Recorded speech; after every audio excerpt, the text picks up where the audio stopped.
और ये बड़ी विचित्र बात है साहब, कोई कुछ अलग करे, कोई कुछ नया करे तो हम हंसते हैं।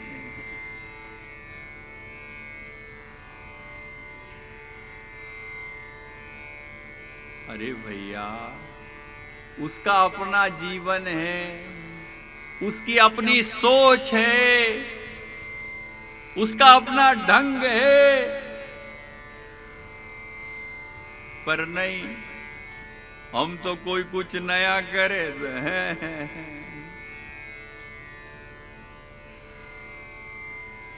अरे उसके अपने जीवन में उसे जैसा रहना है रहने दीजिए ना,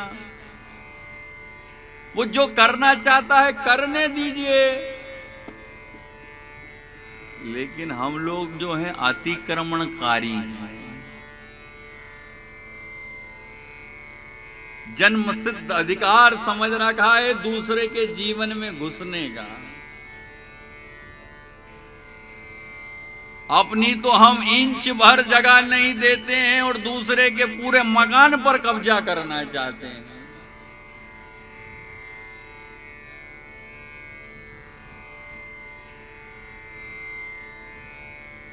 लेकिन देखिए, जो कोई कुछ नया करता है, जो असंभव की कल्पना करता है, वो ही सारे मानवीय सीमा को तोड़कर इतिहास बनाता है। और हंसने वाला बैठकर हंसता ही रहता है, देखता ही रह जाता है। हंसना बुरा नहीं है, मैं तो कथा में कहता हूं, हंसो, खूब हंसो। कली का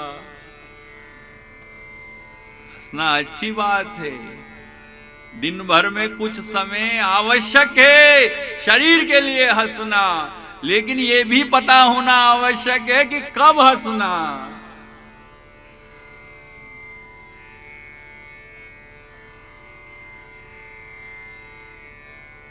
पहला, बेमतलब हंसना, जहां कोई बात ही नहीं हो वहां व्यर्थ में हंसना, तब आप क्या कहे जाएंगे? आपकी गणना किस में होगी? पागल में। हाँ, जहां कोई बात ही नहीं है वहां तो क्या कहेंगे सामने वाले कि बड़ा पागल है। अब अकेले बैठकर हंसेंगे तो लोग यही कहेंगे ना।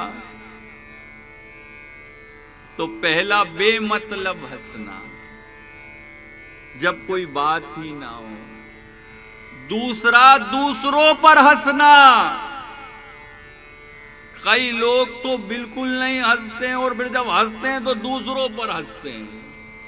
ये कैसा हंसना हुआ?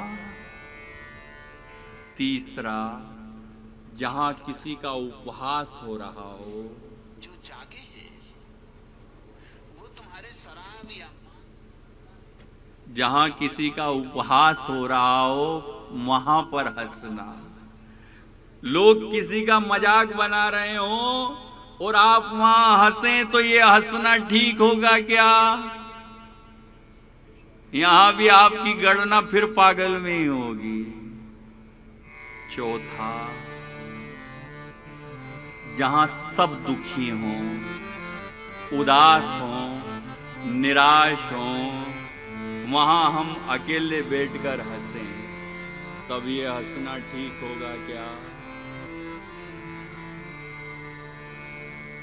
हंसना कब है ये भी पता होना चाहिए। यदि हंसना ही है तो ऐसे हंसें जो जीवन में सदा से दुखी है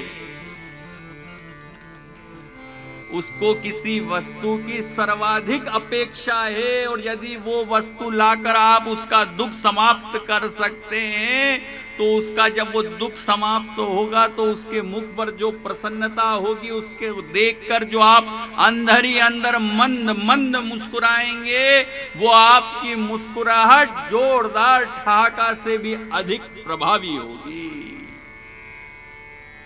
दूसरों कर हंसा जाए ना, तब आपका हंसना सार्थक है। किसी को रुलाकर हंसना ठीक नहीं है।